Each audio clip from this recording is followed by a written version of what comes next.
SIR হয়রানির অভিযোগে এবার পথে সিপিএম। আসানসোলের এসডিও অফিসের বাইরে বিক্ষোভ বামেদের।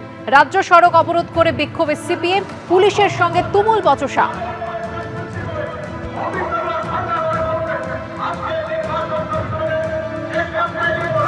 আর এই মুহূর্তে সরাসরি চলে যাব আমাদের প্রতিনিধি কৌশিক গাঁতাইতের কাছে। কৌশিক, এই মুহূর্তে কি পরিস্থিতি? সিপিএম কর্মীরা কি দাবি তুলছেন? দেখো, আসানসোল উত্তর এবং আসানসোল দক্ষিণ বিধানসভার সিপিএম সংগঠনের পক্ষ থেকে এসআইআরে সাধারণ মানুষকে হয়রান করা হচ্ছে এই অভিযোগ তুলে আজকে মহকুমা শাসকের দপ্তরের সামনে বিক্ষোভ অবস্থান শুরু করেছিল এবং মিছিল শুরু হওয়ার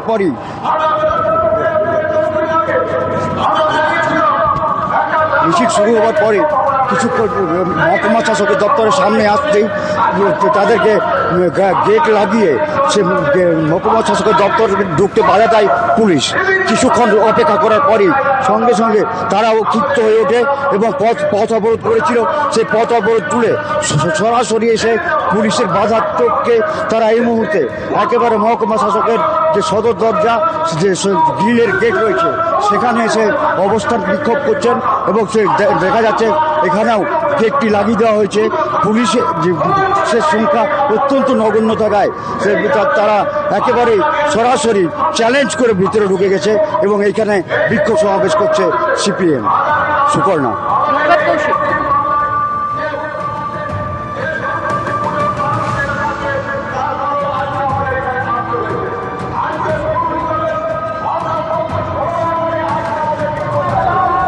আসানসোলের এসডি অফিসের বাইরে বিক্ষোভ দেখতে পাচ্ছেন। সিপিএম কর্মীদের বিক্ষোভ এসআইআর হয়রানির অভিযোগ তুলে রাজ্য সড়ক অবরোধ করে বিক্ষোভে সিপিএম।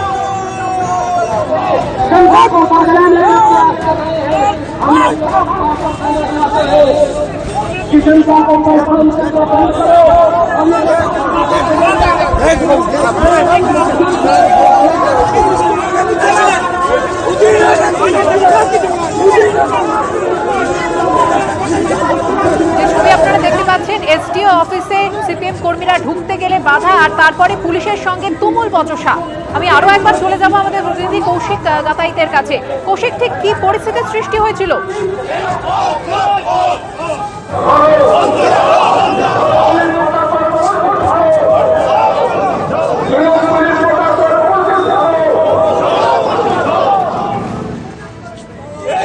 যোগাযোগ বিচ্ছিন্ন হয়ে গিয়েছে আমাদের প্রতিনিধির সঙ্গে, আমরা আবারও চেষ্টা করছি যোগাযোগ করার।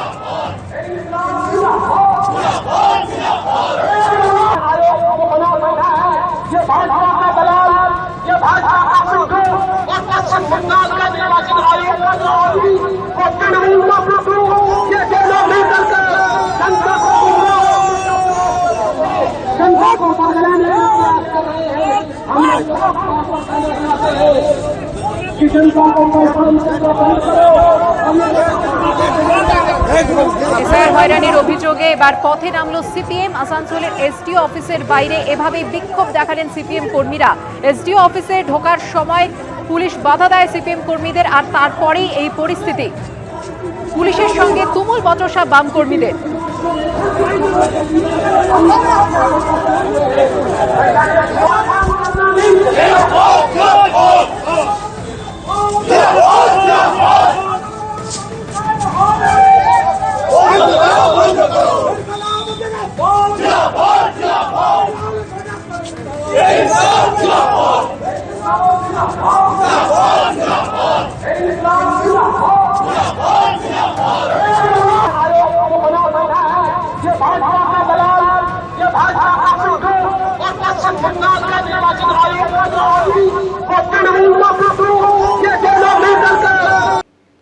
ন্যূনতম 15,000 টাকা বেতনের দাবি থেকে কর্মরত অবস্থায় মৃত্যু হলে আশা কর্মীর পরিবারকে এককালীন 5 লক্ষ টাকা ও পরিবারের একজনকে চাকরি, এমন একাধিক দাবি দাবা নিয়ে পথে প্রতিবাদে সামিল হলেন আশা কর্মীরা।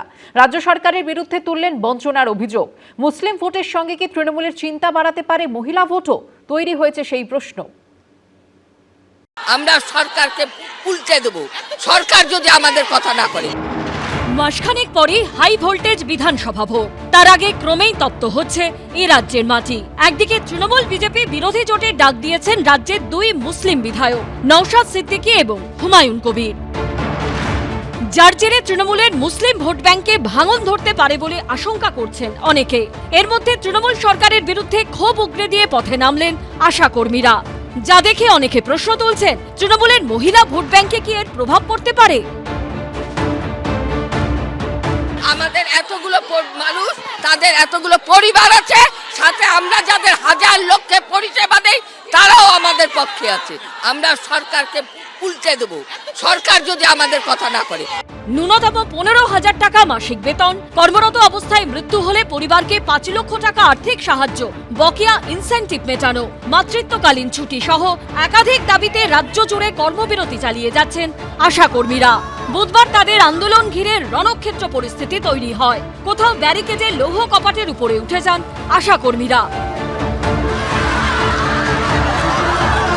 কোথাও ঠেলে সরিয়ে দেওয়া হয় ব্যারিকেড। সরকার আমাদেরকে ভয় পেয়েছে, কারণ আমাদের দিতে পারবে না কিছু। আমরা বুঝে গেছি এইগুলো ওই যে উন্নয়নের পাঁচালী, ওই পাঁচালী কানের মধ্যে দেবে। সেন্ট্রাল ডিভিশনে আজকে কোনো প্রোগ্রাম ছিল না পারটেনিং টু আশাকর্মী, আঙ্গনবাড়ি ও আইসিডিএস। এটা আচমকাই এখানে চলে এসেছে বলে আমরা আটকে দিয়েছি। বৈঠকের সময় পেরিয়ে যাওয়ায় স্বাস্থ্য ভবন না গিয়ে ধর্মতলা পর্যন্ত মিছিল করার সিদ্ধান্ত নেন, কিন্তু ধর্মতলাতেও ব্যারিকেড করে মিছিল আটকে দেয় পুলিশ। বর্বর সরকার, ইতর পুলিশ মহিলাদের উপরে যেভাবে অত্যাচার করেছে গোটা রাজ্য জুড়ে, আশা মা দিদি বোনেদের উপরে, এটা সমর্থন করা যায় না। আর কয়েকদিন আছে, এপ্রিল মাসে বিদায় হবে। কোথাও যেন মনে হচ্ছে মানুষের কণ্ঠকে রোধ করব, খুশি মতন যা খুশি করব। বিরোধীদের আক্রমণের পাল্টা জবাব দিয়েছে তৃণমূল।